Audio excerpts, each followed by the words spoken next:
You've heard this number all the time on the news, on social media, or even in the budget. India's GDP grew by 7%, or the GDP is going down. But what is GDP? And how does it affect your lifestyle? Let's break this down. Chapter 1: The core concept. GDP stands for Gross Domestic Product. It's the total value of all goods and services produced in a country over a specific period of time, usually a year. Everything that's officially produced and sold, from mobile apps to mangoes, adds to the GDP. Think of it like a country's income report. If the GDP is growing, it means that the economy is moving. But if it isn't, there is a problem. Chapter 2: Calculation of GDP. GDP is calculated with this formula. C stands for consumption, that is, what people spend on clothes, food, and phones. I stands for investment, what companies invest to grow, like machines or offices. G stands for government spending, that is, on roads, schools, salaries, etc.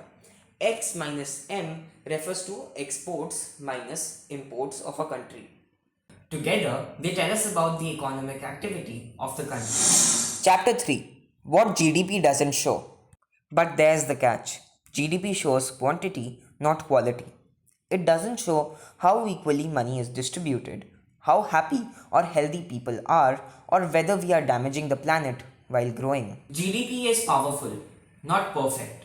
It gives you a signal, not the entire picture. Chapter 4: Why GDP matters to you. Check this out.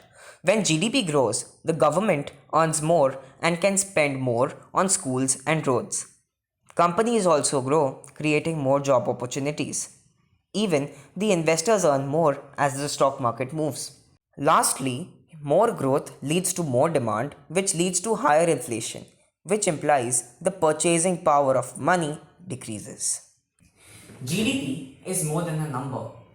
It is a signal about where the country is headed.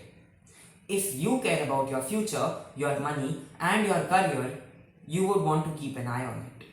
Time for a quick recap. GDP is the total value of goods and services produced in a country. GDP is built from consumption, investment, government spending, and net exports. GDP doesn't measure happiness, it only measures the economic activity of the country. GDP is associated to jobs, inflation, investments, and policy decisions. In the next episode, we zoom into India's GDP story. Hit that subscribe button to leapfrog into that story.